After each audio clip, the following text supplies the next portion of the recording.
I think we're going to start with some questions. Is that okay? Yeah, of course. Okay, do you want to? Yeah, so we wanted to ask you what your favourite memories were from Benson House and Collet House, because me and Sadie are both in Benson. Yeah. I think my favourite memory was probably like the first day when I realised that obviously I knew from over the summer, but like the reality set in that I was going to be in a house with my like 3 best friends, which was really, really exciting and like felt quite lucky, I suppose, you know. So that was probably a highlight for me. And then also getting free periods in 6th form. that was like a mind-blowing moment, I suppose. Getting the toast. Oh yeah. Toast was quite fun. And I think we were given quite a lot of, or at the time, because you were 13 when you start? I think it's 13. Yeah, which is quite young, and you're given quite a lot of like freedom / responsibility, and you're sort of like allowed to hang out in this common room together, and you're allowed to make tea and toast, and like obviously there were simple things now, but at the time it felt quite grown up. Yeah. It was kind of fun to be given the freedom, but also like the responsibility to sort of, you know, treat it with not make a mess or like not do it wrong kind of thing. So yeah, it's quite fun. I don't know what my favourite memory was. I just remember like when I was in Collet House, no one wanted to be in Collet House that year. It was a real dump. And like it was a bad house. And then they like really like transformed it. And actually I had like the best time. It was like a real like motley bunch of people in our year. And then we ended up having a really good time, and everyone like really got on, and it turned out to be like, I think, a really good bunch of friends. So it's not really, I suppose it's not really a favourite memory, but that's kind of my overall memory. Yeah. Well, Collet House, I don't know if you know, it's got like a new building now. It's been all like modernised and everything. So has it? Yeah. And there's no more schoolhouse. It's Row now. So they've that new. Yeah, nice. There's quite a lot of new buildings for houses. So how's the new there's a new girls' house built behind Benson, isn't there? Yeah, that's Trotman House. Yeah, that's it. That house is the best one, really. Like inside is really nice. Yeah, it's amazing inside. Yeah. Do you guys have any idea who Trotman was? He was head of he was head of something, I think. He was our headmaster.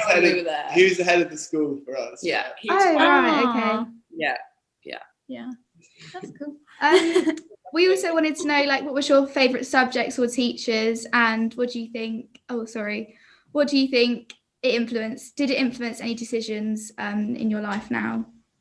I think that's an easy answer for us. Yeah. my favourite subject was, my favourite teachers were Mr. Stewart and Mr. Borton. Don't know if they're still around. No. All right, R.I.P. And I think my favourite subject was art, just because I felt like I got a lot of freedom there to kind of be really, really creative. And I felt it wasn't like, that I felt like I was trusted to kind of do what I wanted when I was in the art department. Like I just felt like, I had a lot of creative freedom, and that was really fun for me, actually. Like I remember, especially in my 6th form years, I spent like a lot of my like free time down there, and I felt like it was a real like chance for me to kind of grow creatively. So I really enjoyed my time there. Yeah, and that was with Mr. Honey. Yeah, I think is he still head of? Yeah, he's. And Miss Monk. He's not head of art now, anymore. but he's still in art. Yeah. Right. Yeah, that I felt really good going there. That was really cool. It was like, because I think the art department that year when we were in our 6th form had just been built, so it was brand new, and they really, Mr. Honey and Mr. Monk made it a real kind of space that you could go to, like I was saying, like in your free time or lunch or after school, whatever, you could go down and like, you know, there'd be like quite crazy projects going on, people like dissecting mice or like building humans. There was quite a lot always happening in the art department, so it was quite fun. I think my favourite subject was English, and I did English literature as my degree, so I think it, you know, directly impacted my university choice. The teachers that I had was Mrs. Dickinson and Mr. Borton as well, and yeah, I think they just like, they really set us up, or set me up on like critical thinking, and I think Mr. Dickinson particularly sort of ignited the first kind of feminist flames in like how I think and stuff. And you know, I'm not like not some sort of raging, burning feminist, but like got me thinking, you know, in those sort of critical ways and from different perspectives and stuff. And like that, it's obviously much more of a soft skill compared to something like, I don't know, medicine or engineering, all those like traditional things, but just teaching you how to think critically when you're kind of 16, 17, 18. And kind of, I took that into university and then took that into years abroad and living in different places. And then it just really sets you up in like how you think basically through your life, which I think is obviously like incredibly important. I guess my favourite teacher was probably Mr. Brooks. I think he's still there. Yeah, he's still here. And he was just a bit of a legend because I suppose he just seemed really, really switched on. Everyone in his classes did really well, and he kind of didn't really suffer. He didn't really fall for any of my he'd always know when I hadn't done my prep and stuff. So yeah, I have a few really fond memories of him, and I think he definitely was like led by example. And I think I personally always wanted him to like me.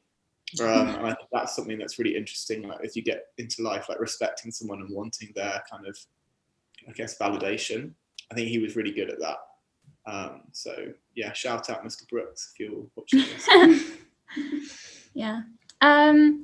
So we wanted to ask you as well, Charli, how did you juggle kind of your music career and school? And also, did you ever perform in Stars in Their Eyes? I did perform in Stars in Their Eyes. That's where it all began. Yeah. Taste. Yeah, I did. I think I sang Corinne Bailey Rae. Oh wow! Put your response on. I don't know. It was like one of my mum's favourite songs. Oh. But I remember it was the same year that like my friends, like Rory did Backstreet Boys. Yeah. Anyways, I did. Yes, I did. I'm sure there's some cringy video footage of that somewhere. And I mean, for me, juggling. So yeah, I was kind of like juggling school and music. And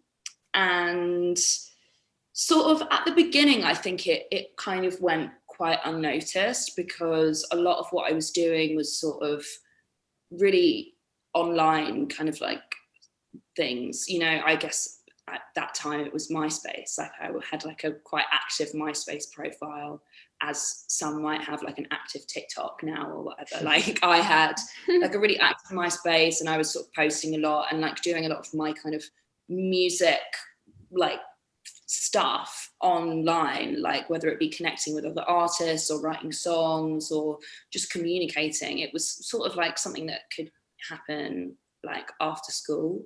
But when I kind of took a step into like performing real time, that was when sort of things didn't really begin to blur, but I took a kind of step towards that a little bit because I was playing shows when I was like 14 or 15, probably 15, in East London at like raves, essentially. So I would finish Saturday school and then my parents would like drive me to a rave on the weekend, where I wouldn't perform until like 2 a.m. And I'm really lucky that I had parents who were extremely supportive of me, but also extremely serious about my school work. You know, it wasn't like my music at that stage in my life didn't take priority over what I was doing in school. It was very much like, if you do your homework, we'll drive you to the rave. That it was like a, you know, that kind of a thing. And I think when I got to sixth form, maybe it was like I had to maybe like sort of sacrifice a couple of sports games, which maybe my teachers at that point in time were a little bit annoyed about. But I think I knew in my heart of hearts that it was like best for me. But generally the balance was okay at that point in time. When I went to university, I went to art school at UCL, a place called Slade, to study fine art. And after a year of that, I knew that I wasn't going to be able to balance things anymore. So I left after my first year, just because it was getting to the point where I wasn't really going in very much, and it really felt like a waste of everybody's time. So I decided that I would quit art school and really focus permanently on music. But yeah, I think if I hadn't have had like a supportive base around me, it would have been harder to balance. But I still would have figured it out because it was just my passion that I really wanted to pursue, you know. Just quickly on that, I always, not always reflect, but I sometimes reflect on like when we were back at school and when Charli was doing this. I think what is quite strange about it is that, like, unlike most people who were like having a little bit of success and having record label interests, who would probably be talking about it, like me, Twiggy, Charli, and a couple of other people like Millie and Jack Kenning were like best friends.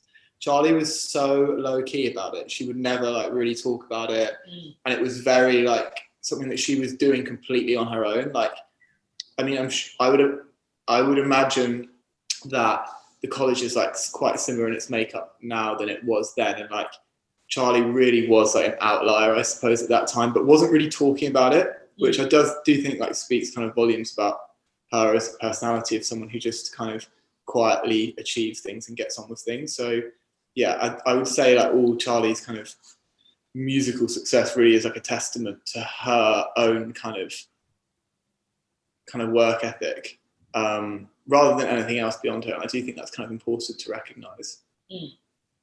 Thanks. Yeah. Sorry. Yeah, we kind of Yeah, I kept it very low key. I didn't want to be braggy, you know. I never thought that was like a attractive quality in anyone. So I was really, just low key about it, I suppose. Yeah.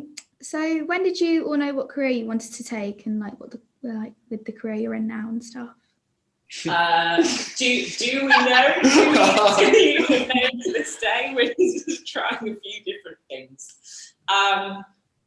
Maybe you go first? Well, it's a bit of a weird one for me because I went to university and I did politics and sociology at Newcastle, and it was really fun, but I really didn't do any work. I did a lot of drinking, and I got a 2-1, and it was fine.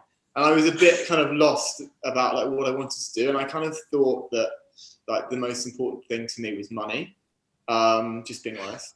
And it is still important, but it's like not really. I don't think it's a very good way to like base your whole like life around. And I kind of had these really like it is strange. Like, I kind of had when Charli and I never really talked about work, but I always kind of thought about like what she was doing and how interesting it was. And I was doing this really crap job in Bristol in cybersecurity recruitment. Don't do that.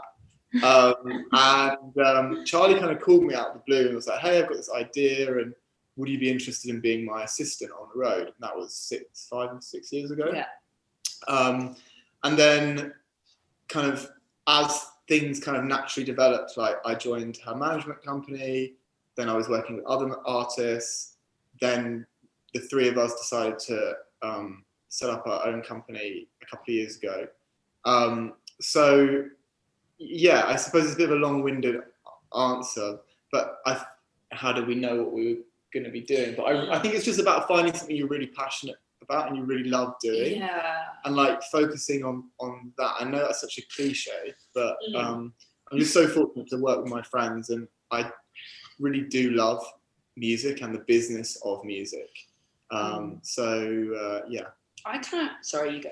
No, you go. I kind of feel like, I mean, I knew that I loved music and I knew I wanted to do music, but actually when I started kind of making music, and even once I signed a record deal, I sort of had no idea about like what the music industry was or the structure around it, or actually even the multitude of jobs that are within the bubble of the music industry and like adjacent industries. And I think, you know, for me, that is what's really interesting in hindsight. Like when I think about the career path that we've all kind of chosen and also like fallen upon, it's like if you asked me this when I was at school, like, you know, what's your dream job and how did you get to it? It's like, I think when I was in school, I didn't even know half of the possible jobs that were out there in creative industries. And I think that's something that can really only be learnt with time. I remember feeling that, well, actually, I didn't really feel this, but I know my friends felt that there was like a lot of pressure to like get a really great job and start making money. And I think, you know, that's a reality of life. Like there is this sort of urgency to like go out in the world and become independent and make your own money and, you know, carve a path for yourself. And of course, that's always going to be like an inkling, an instinct that we have. And I think especially coming from a school like BSc, it's like we're really kind of encouraged to go and be independent and take initiative, and that's great. But I do also think that there's kind of merit in like taking pause for a second and kind of learning about different paths outside of like, okay, banking, investment banking, like medicine, accountant, like in our industry alone, like I think we have sort of come across so many jobs that we didn't even know exist, or like jobs that we knew existed but didn't really realize how much potential for creativity and also like financial gain there was. Like one example that we always talk about, right, is hair and makeup. Okay, so like I think when I was in school, like when I thought about like somebody working in the beauty industry, I always thought of it as like a very like localized industry of like, okay, like there would be a hair salon in town and like maybe somebody would go and like work, you know, and like do that, and that is like being a hairdresser. And obviously now like that there's YouTube culture and kind of like Insta famous people, like I think generally people are more well versed on the scope of the beauty industry. But I think when we started working in this industry, we were like absolutely astonished by like the career paths that people who work in like hair and makeup can build, whether that just be like having, you know, clients who are paying like an extremely ridiculous amount of money to get like their hair done, or whether it's like people who kind of set up their own like schools, product lines, like it's crazy. And I never really thought about that. And I think that's also like the case for people who are art directors, creative directors, graphic designers, merch designers. There's just within our industry alone, the umbrella is so huge. So it's kind of insane to think that I thought I knew like what I wanted to do when I was like 17 or 18, because I think I hadn't even had the experience of the world and the experience of what doors could be opened within a particular field. Sorry, that was such a rambling answer. that was a perfect answer. I suppose to add to going off of that, I suppose just from my personal experience, I had no idea what I wanted to do. I had lived in a few different places, tried a few different odd jobs. I'd applied for some like jobs in London because I thought that was a thing.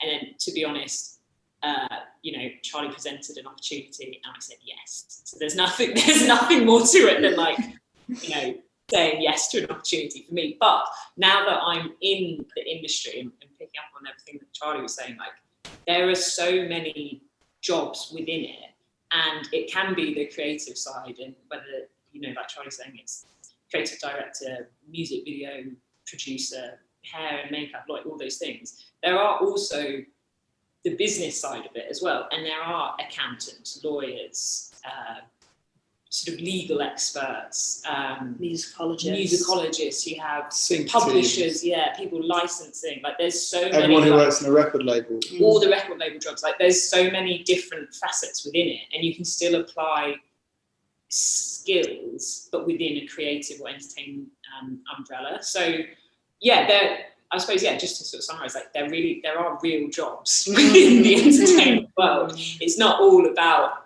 stars at the front. There's like a whole industry behind it of people, you know, applying real skills and real knowledge and very smart switched on people. There's also a lot of idiots in the music industry, but there's a lot of idiots in any industry. Yeah. But that is a really valid point. Sorry, we're kind of like going on a bit of a tangent here. Like I think like when we were in school, like the entertainment industry seemed quite unattainable. And I do think that has probably changed a little bit now because of the way social media has developed and grown. And like, you know, there are so many more forward facing like entertainment jobs, which are very like evident and obvious to people who are just on social media platforms. But to Twiggy's point, like, I mean, I always kind of thought the music industry, it was this like kind of guarded, gated like thing that was really hard to get into. And don't get me wrong, like in certain areas, yes, but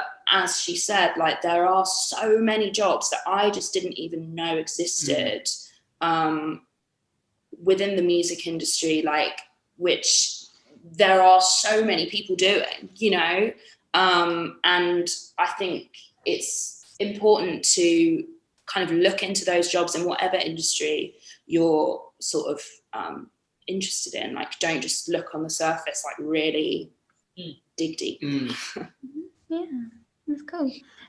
We wanted to ask you as well about how your life is different in LA compared to your life in the UK. Well, I don't know, I guess because we're literally all, we live together, we work together. It's basically Bishop Stortford over here. Yeah. It's not quite how they make it seem in the movies. We also do hang out with exclusively English people.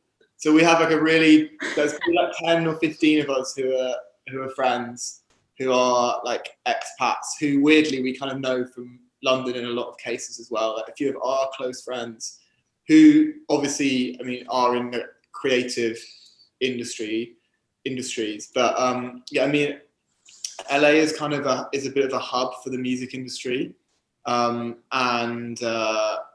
it has made a lot of sense kind of being here.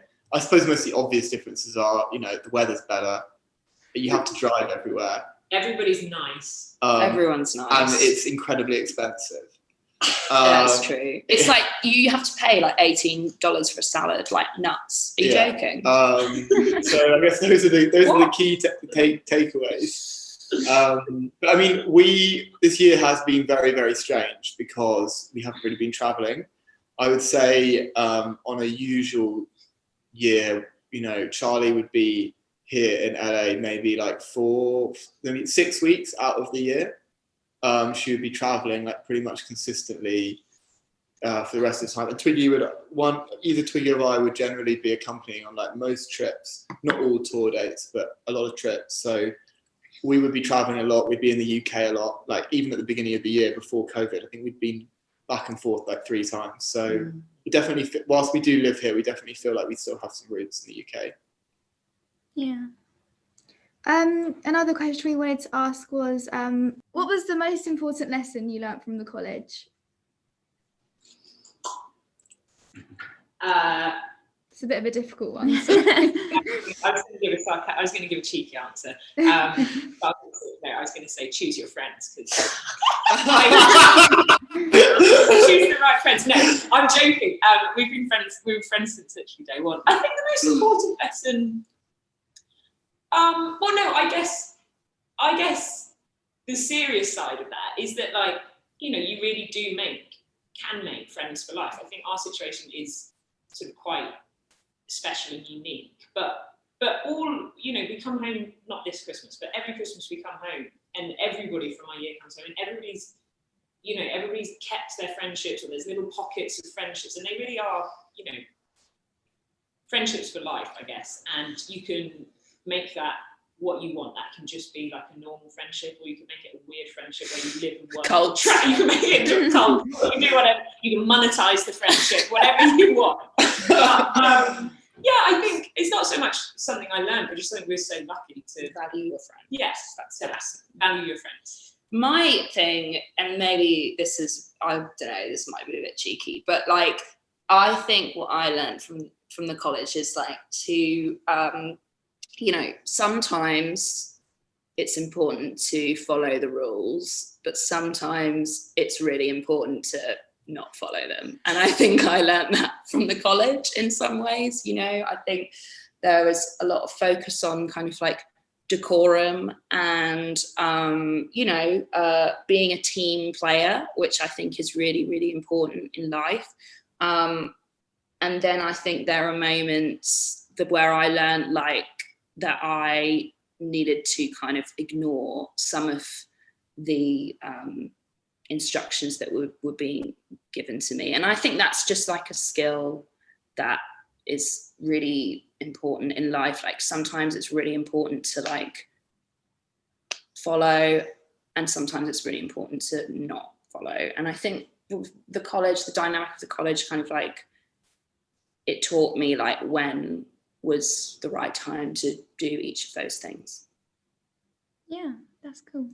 I guess. Oh, sorry. No, let's move on to another. They've answered it really well. I think Charli's answer is also. I want to know your answer though. I think this is more of a broad point, just about the school being. I think we should all acknowledge the fact that like Bishop Stortford College is a fee-paying school in a really lovely part of the world, and I felt like really supported, and it's a very safe place to like grow up, be a teenager, have fun with my friends, be able to have some really good teachers, and you know, play sport and do all these lovely things. And I think, you know, not everyone has that, and I'm really thankful for that, and thankful for like the chance to do all those things. Yeah. Good. Thanks. Fabulous. Thank you. So obviously it's been 10 years exactly since you left the college. So we wanted to ask you where kind of you see yourself in 10 years from now. Oh my God. How old are you guys, by the way? 17. 16. We're so old! I'm turning 29 at the end of this year. Oh. Crazy. In 10 years. Okay. I mean, I think, well, do you want to answer this? You like these kind of questions, don't you? You'll be back in England. I think also so Charli, Twiggy and I have a management company where we manage developing artists, and this interview could go on for a really long time. But yeah, I think one of my goals would be to help like raise up one of those artists and take them onto like, you know, global stardom and all the kind of things that accompany that. And I also love to continue to like build Charli's career. Like she's one of like the world's most interesting pop stars, if not the world's most interesting. And she's an incredible songwriter, music video director, all-round entrepreneur. So I think it's just like continuing to, you know, fulfill and enable Charli's like vision, which is still super exciting to me. And then also like, you know, build a business which is sustainable, where, you know, we're all able to take money out of it at different points, and, you know, Charli has an amazing house. Like that's something that I want for myself as well at some point. And, you know, have a family and maybe move back to the UK for me personally, just because I like really enjoyed my experience like you guys are having now. And like, if you have kids in LA, like all their friends are going to drive G-Wagons and they'll probably like TikTok stuff. And like that seems stressful to me. So I would just like to have a little bit of like a taste of like what I experienced, and I know that's like really, really sad. And No, that's but, nice. you know, I also love London. It's like one of my favourite cities in the world. So if there was a way of me to spend some time in both, like I would love to be able to do that. The definite danger of staying in America for 10 years and like, you know, if I was to have kids or whatever, is that they would be American, and I hate American kids. So I wonder if I have to maybe like nip back to England. No, I don't know. I think, to be honest, I would say pretty much exactly the same thing as Sam, and I think that's why we're all working together and having a business together, because we're trying to build the same business along the same lines. So yeah, I have nothing really more to add. Yeah, same. Just grow our own business and keep exploring like what paths my world could bring up. That's it, really. Yeah, great. That's lovely. Well, we wanted to say thank you so much. Thank you so much talking to us and sharing everything with us. I have a question.